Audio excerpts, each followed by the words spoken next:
boat, and as I happened to be on board, and was a man of his own year and college, he looked upon me as his especial prey, and bored me accordingly. I told him at the outset that except as fuel, I was not interested in mummies in any degree whatever, but that did not choke him off in the least, and he poured conversational mummy dust into my ears all down the Mediterranean, and through the Straits, and across the bay and down the Channel, till we fetched up in Southampton. I gave him the slip there in the custom house, and hoped he'd get run over by a cab in the street. 2 years later I went up to Cambridge to take my MA degree. I was paying my fees in the butteries, when in came Gargrave and passed the time of day. "Look here," he said, "I wish you'd come round to my rooms after you've finished your business in the Senate House. I've got an experiment I want you to be in at." "What sort of experiment?" I asked. "Not mummies." "It has to do with a mummy, the one you saw me bring home from Egypt." "No thanks, old man," I said.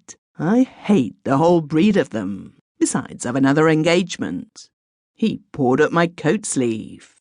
"I know you hate them. That's just the very reason I want you. You'll be an unprejudiced witness. Now do stay. You needn't put up at the Bull. I've got a spare bed, and I'll tell my gyp to make it up for you.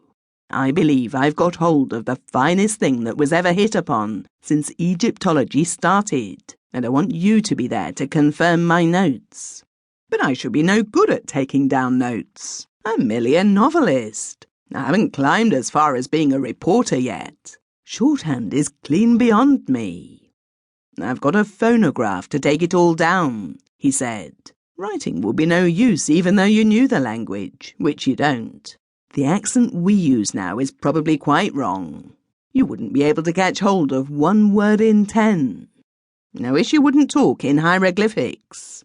"I can't explain it more to you here," he said. "You must come and see for yourself, and I can promise you the entertainment will be exciting enough and suit even your lively tastes. If you stay away, you'll regret it all the rest of your life."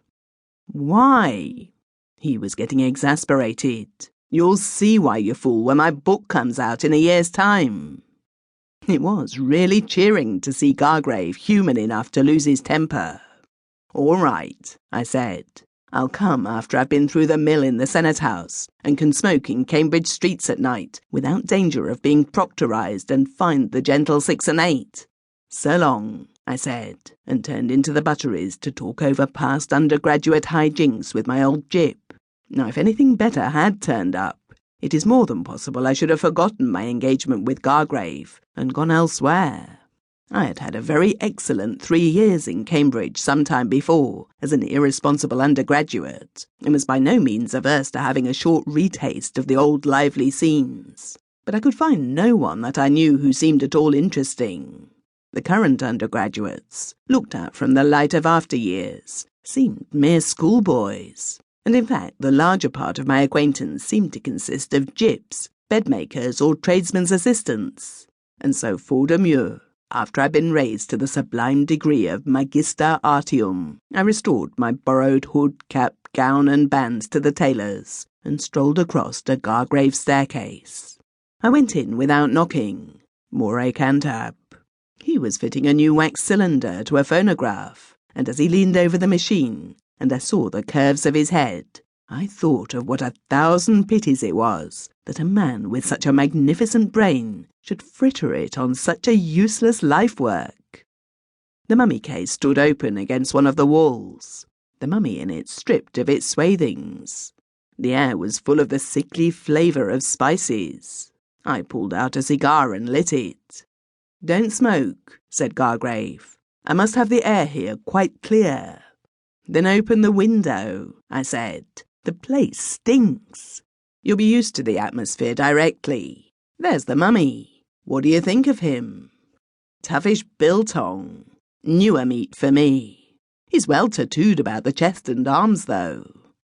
"Those are not tattoo marks. Look closer. They're a pattern in the grain of the epidermis." "So they are. Mr. Menen-Ra. Isn't that his name? He's a curious beast." "Curious? He's unique. Or at least, he and his descendants are."